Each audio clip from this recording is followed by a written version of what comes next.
What's up, two-timers? Back again for another video. And this, my friends, is a video that I've kind of been waiting for a minute because I messed up and deleted the old video, the unboxing. But here we are. Now we can finally talk about it. It's been about a week since I had the Google Pixel 3 XL, and I'm gonna give you my thoughts on it. And they are not all good thoughts. Surprising, isn't it? Stay tuned.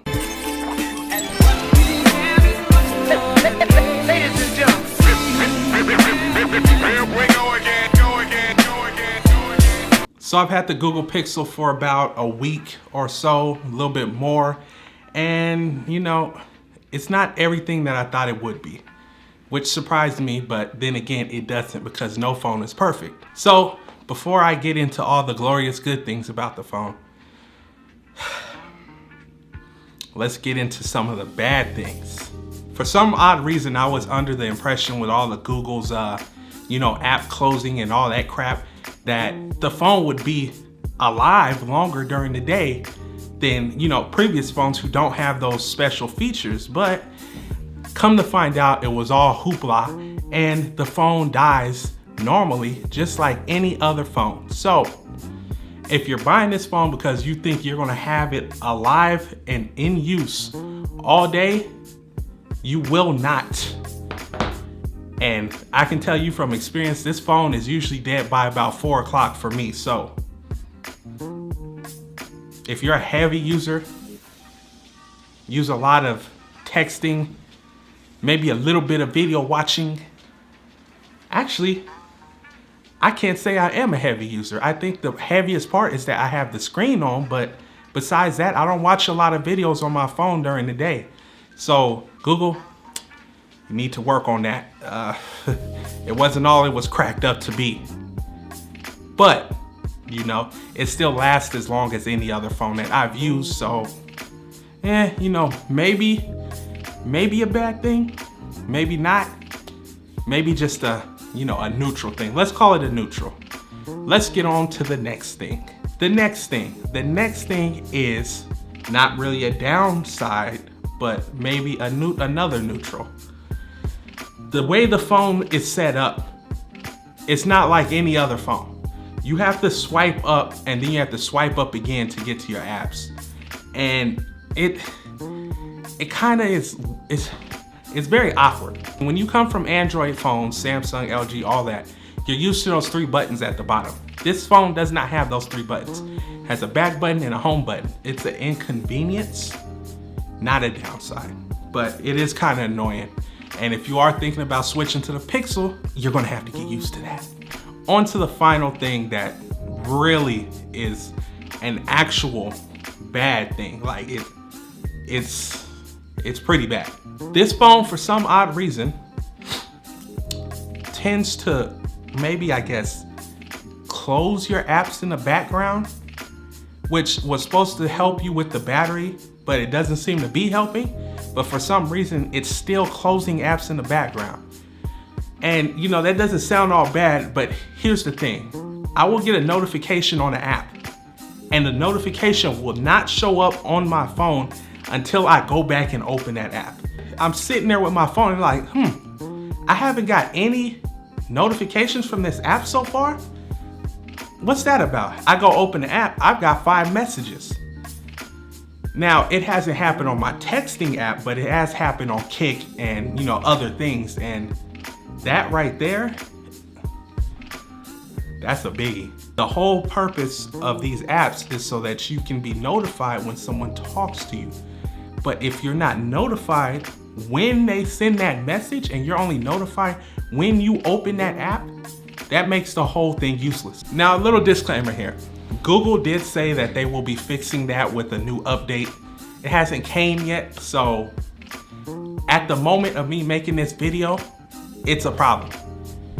By the time you see this video, which will probably be today, it'll still be a problem, but a week later might not be. So if you're watching this video a week, a month after I've already uploaded it, most of these issues, well, that one issue might not really be an issue anymore. Now on to the good things, and there are some very, very good things. This camera on this damn phone is A1. Just like the rumors say, this is the best camera I've ever seen on a phone. And if you do not believe me, please go to Verizon and play with the camera. This thing takes pictures that look so good. I mean, I took a picture and it made me look better than I do in person. I can't really explain it to you. You have to see it. You have to go into a store and pick up this phone because, bro, this turns you from a normal looking guy into damn celebrity status cuteness. And I am not joking with you. This camera is fire. Which brings me to one other thing that I forgot to mention. The camera saves photos into your Google Photos, which doesn't seem like a bad thing, but I don't like using the Google Photos app to look at my pictures. If you download a third-party gallery app and you take portraits, the way that the phone stores these pictures is it makes a whole new folder under the name of that picture you took. So let's say you go out and decide to take, 20 portrait photos. If you look at the third-party gallery app, you're gonna have 20 extra folders with 2 pictures in each one, and that is, why do they do that? Why do they do that? I mean, you gotta figure that if somebody, you know what? I do know why they do that. Because after you take portrait photos, you can actually edit the photo to adjust the blurriness. So what it does is it takes a picture that has a 0 blur, normal picture, and then it edits that picture into the blur mode, and then you can go from, full blur to less blur and edit a bunch of settings. But it's so messy with the third-party gallery app. Like, it kind of forces you to use the Photos app, to be honest. And that's one thing I do not like. I can't say I like it. That is, you know what? That's probably the biggest downside that I found to this phone. I know it's kind of petty, but I like to have my stuff organized, and I'm being petty. I'm being extremely petty. Let me stop. Let me stop. Google, you're wonderful. Just, why you have to do that? Why couldn't you have just put both photos inside the camera folder like normal photos when you take them on this phone? But no, you gotta go make new folders for every single portrait photo that you take. Why? Who thought of that? I've never seen any kind of device that takes pictures and makes a new folder inside of the storage for every single picture that's been taken. I've never seen anything like that. And that, my friends, is probably the worst part of the phone. But if you are a normal user and use the Photos app like they tell you to do, you won't even notice it. So, is it a downside? To me, absolutely. To you, maybe not. And of course, the screen is fire. The screen looks good, but I held it up against an iPhone, and there's a difference, but is it a major difference?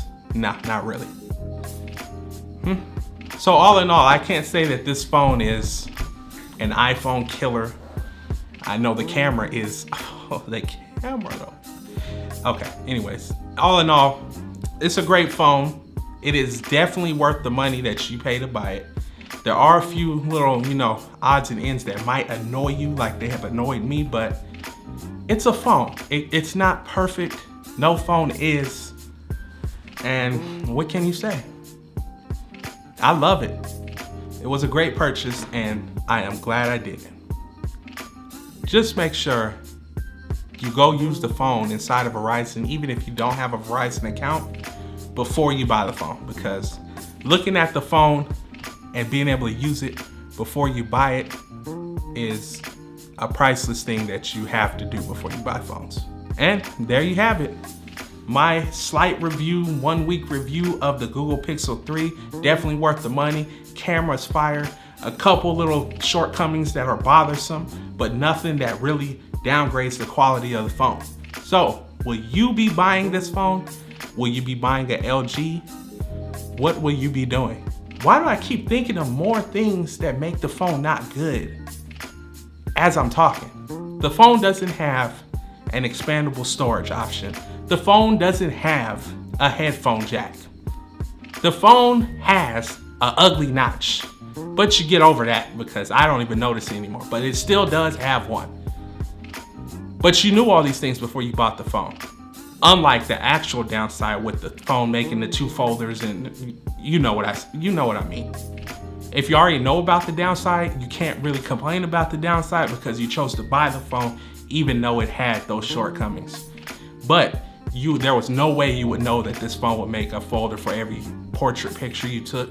There was no way you would know that this phone's battery doesn't last all day like they try to act like it does. And yeah, that's it for me. Thanks for watching, everybody. I'm new 2 times. I love all of you guys. I have a special video coming up next week, but I can't really talk about it because I don't want to ruin the surprise. You guys are the best, and I will catch you on the next one.